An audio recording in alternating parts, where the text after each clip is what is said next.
As I mentioned, you'll hear testimony from Matthew McCabe and from Jennifer in regard to their observations that particular evening, both at the waterfall, as well as at the residence on Fairview Road.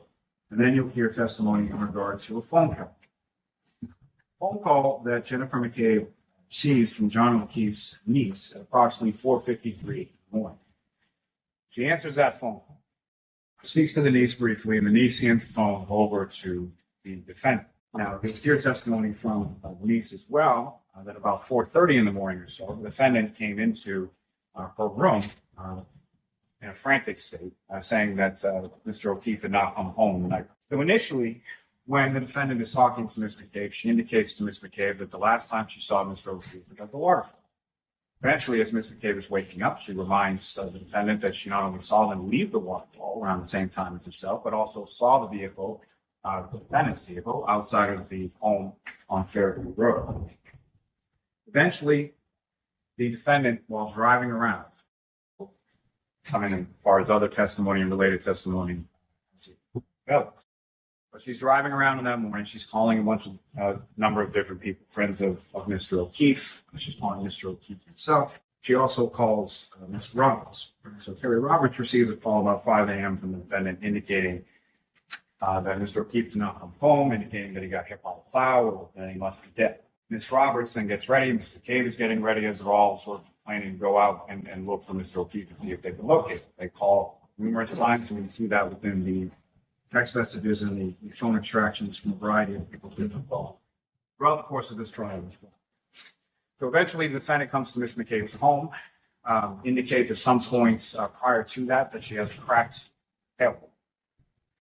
Ms. McCabe then gets in the driver's seat due to the defendant's frantic state. Ms. Roberts is there as well. Ms. Roberts follows Ms. McCabe driving the defendant's vehicle back to Mr. O'Keefe's residence in Meadows Ave, checks on the niece.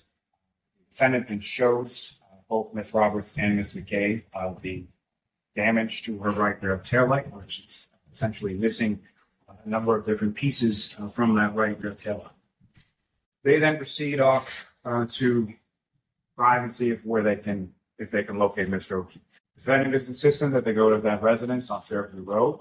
Again, they're driving down there in the dark, in the snow, in the wind, in the blizzard. As they approach towards that residence, there is one person. So they're seated within the vehicle. This is Ms. Roberts' vehicle. She's driving. Mrs. McCabe is in the front passenger seat. The defendant is in the rear passenger seat. The defendant is the only one who sees Mr. O'Keefe. Yells and screams at Ms. Roberts to stop the vehicle. Roberts and Ms. McCabe, I anticipate, will testify that they did not see Mr. O'Keefe, not only as they were driving past him, but even after they got out of the vehicle until the defendant gets out of the back seat and makes a beeline essentially right over to where Mr. O'Keefe's body was found. Mrs. McCabe then dials 911, and shortly after that is when the officers and the firefighters arrive on scene. Now, while they're waiting there, approximately 6:23, 6:24 a.m., during a conversation with the defendant asks Mrs. McCabe to look up on her phone how long someone has to be out in the cold to die from hypothermia or something to that effect. And you'll hear some dispute as to when that search was made. And you'll hear testimony from 3 different forensic extraction experts, Mr. Nicholas Carino, Ms. Jessica Hyde, and Mr. Ian Whiffen, who you'll hear about a lot of these things called extraction reports from cell phones. And the extraction reports are done with a program called Celebrate. Mr. Whiffen is someone who writes that software for Celebrate. And I anticipate you'll hear from each of their testimonies that Google search that was done on Ms. McCabe's phone was done at the same time frame that she indicates the defendant requested her to do it, and that at 6:23 and 6:24 morning. You'll hear testimony from Ms. Roberts and Ms. McCabe, the firefighters, and the responding Canton police officers about a repeated phraseology the defendant stated while there, asking again and again in regard to Mr. O'Keefe, is he dead?